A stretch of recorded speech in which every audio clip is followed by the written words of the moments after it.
Hello everyone, and welcome to History of the Ancient World. Today, we're journeying back in time to the cradle of civilization itself, Mesopotamia. Picture a vast, fertile plain nestled between two great rivers, the Tigris and the Euphrates.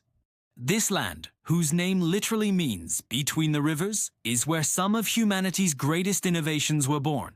It's a story of cities, kings, gods, and the birth of writing.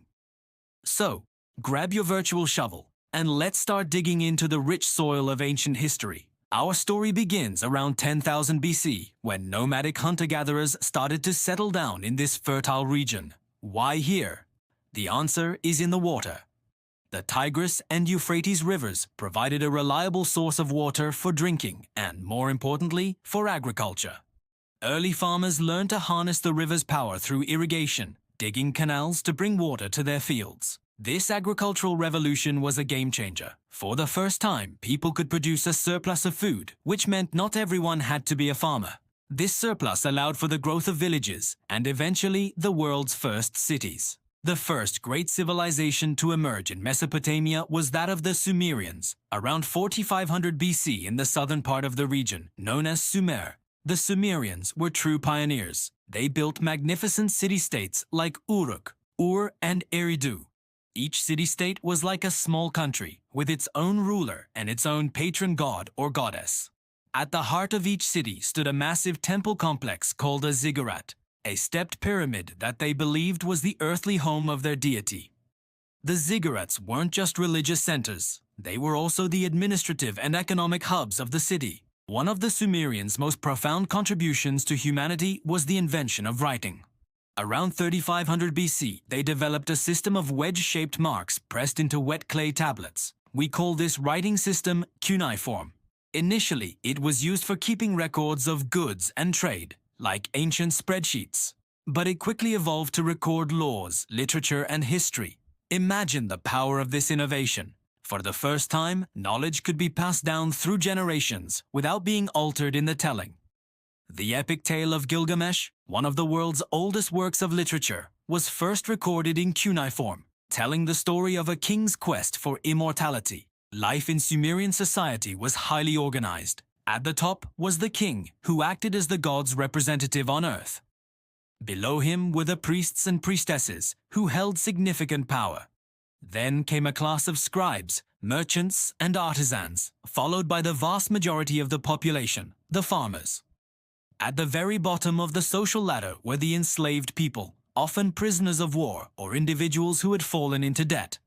The Sumerians were also brilliant innovators in technology. They are credited with inventing the wheel, not for transportation initially, but for pottery. They also developed the sail, which revolutionized trade by water. And they had a sophisticated understanding of mathematics, creating a base 60 system that we still see traces of today in our measurement of time and circles. But the story of Mesopotamia is one of constant change and conquest. Around 2334 BC, a new power rose to the north, the Akkadian Empire, led by the legendary Sargon the Great.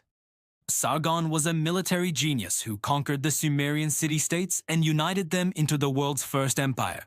He created a centralized government and established a dynasty that ruled for over a century. The Akkadian Empire spread Sumerian culture far and wide. But like all great empires, it eventually crumbled, facing internal rebellions and external invasions. After a period of chaos, the city of Ur rose to prominence again, leading a Sumerian revival. But the next major power to dominate Mesopotamia would be the Babylonians. The first Babylonian empire reached its peak under its most famous ruler, Hammurabi, around 1792 BC.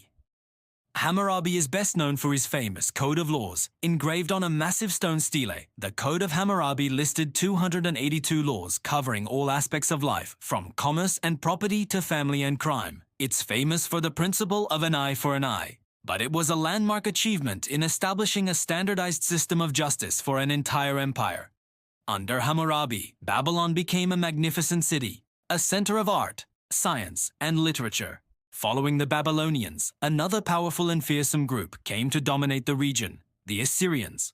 Originating from the northern city of Assur, the Assyrians built a massive and brutal military machine.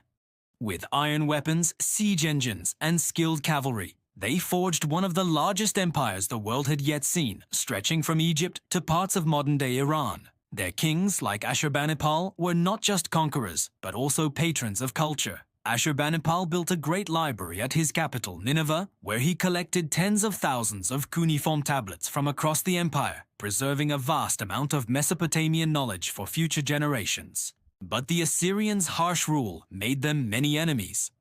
In 612 BC, a coalition of Babylonians and Medes sacked Nineveh, bringing the mighty Assyrian Empire to its knees. This led to the rise of the Neo-Babylonian Empire, which experienced a final, glorious golden age. Its most famous king was Nebuchadnezzar II, who is known for conquering Jerusalem and for building the legendary Hanging Gardens of Babylon, one of the 7 wonders of the ancient world. Under his rule, Babylon was rebuilt to be more magnificent than ever, with massive walls and the stunning Ishtar Gate, decorated with vibrant blue glazed bricks and reliefs of dragons and bulls. However, this final blaze of Mesopotamian glory was short-lived. In 539 BC, the Persian Empire, led by Cyrus the Great, conquered Babylon, famously without a major battle. Cyrus incorporated Mesopotamia into his vast and well-administered empire. While the region remained an important cultural and economic center, its time as the heart of independent, world-shaping empires was over. The great cities slowly declined, and the knowledge of cuneiform was eventually lost, not to be deciphered again until the 19th century. So what is the legacy of Mesopotamia? It's nothing short of the foundation of modern civilization. From the wheel to writing, from law codes to astronomy, from the 60-minute hour to the 360-degree circle. We are all, in a way, the children of Mesopotamia. The story of this land between the rivers is a powerful reminder of human ingenuity, ambition, and the cyclical nature of rise and fall that defines so much of history. It's a testament to our ancestors who first looked at a muddy plain and saw the potential for a world-changing civilization. Thank you so much for joining us on this incredible journey back to the cradle of civilization. I hope you enjoyed this look into the fascinating world of ancient Mesopotamia. If you found this video interesting, please give it a thumbs up and consider subscribing to History of the Ancient World for more deep dives into our shared past. Don't forget to hit the notification bell so you won't miss our next adventure. Let us know in the comments which ancient civilization you'd like us to explore next. Thanks for watching, and we'll see you in the next one.